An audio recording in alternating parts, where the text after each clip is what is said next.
you may be, thank you for being a part of this. We really are excited having you as part of the church. We consider you because you're sharing the services with us. And what we do before we start is our meditational purpose is not simply transcendental meditation so that we reach some kind of a relaxation mode, and I don't really have any problem with that.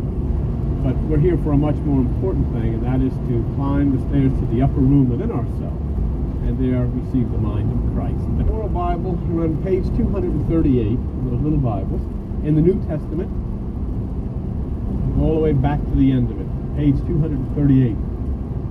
And now we're talking about the movement into a higher consciousness. We're talking about God's psychology. We're talking about your life. And remember, this being shrouded in deep mysticism. The ancient masters did everything possible to hide these things from whom they called the profane, people who would misuse.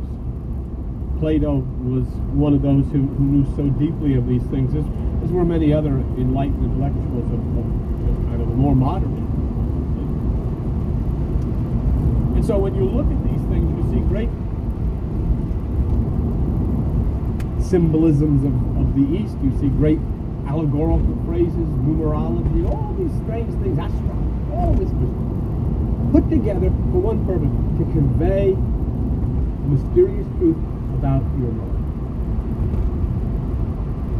Because once you take that mind of yours and allow it to be plugged back to the mind of God, then heaven has occurred and all is changed.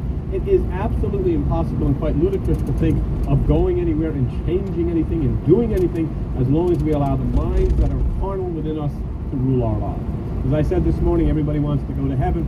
Let us not forget that Adam and Eve were there. And what good news. And let us not forget that Lucifer walked among the stars in the highest heaven. And what good did it do him?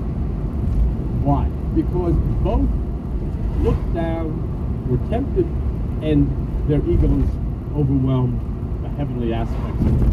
And it'll happen all the time. So you have to work then in understanding that part of them that led them to fall has to be overwhelmed, and it can be overwhelmed, and it must be overwhelmed through meditation. Let's take a look at it. Revelation chapter 20 and verse 2. Well, first of all, the angel came down and laid hold on the dragon, the old serpent, so forth and so on, and cast him in, and he laid hold on the dragon, Revelation 22, the old serpent, which is the devil and Satan, which we covered last week, and bound him 1,000 years. This is one of the great mysteries. Okay, look at it. The devil is bound 1,000 years. You know what you're looking at? Meditation. Nothing else.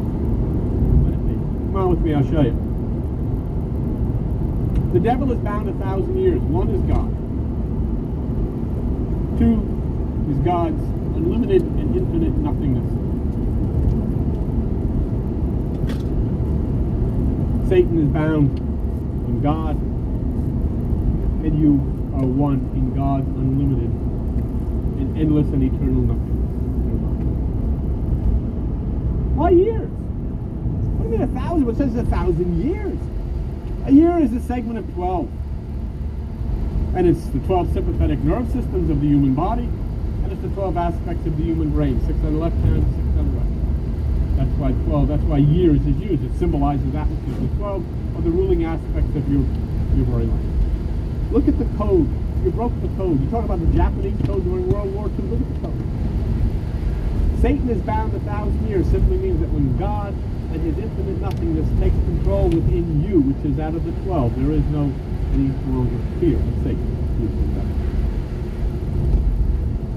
Do you honestly think, I mean, after all, you know doggone well, it has nothing to do with 1,000 years, because the Bible says with God 1,000 years is like unto a day.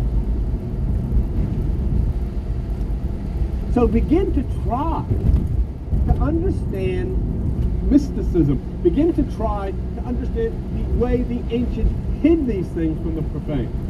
And do you know they did such a tremendous job of it, because that's all you'll hear Christians talking about. Satan is going to be bound for 1,000 years. We're going to rule and reign with Christ. But then Satan's going to get out again. Says so. Going to roll around again.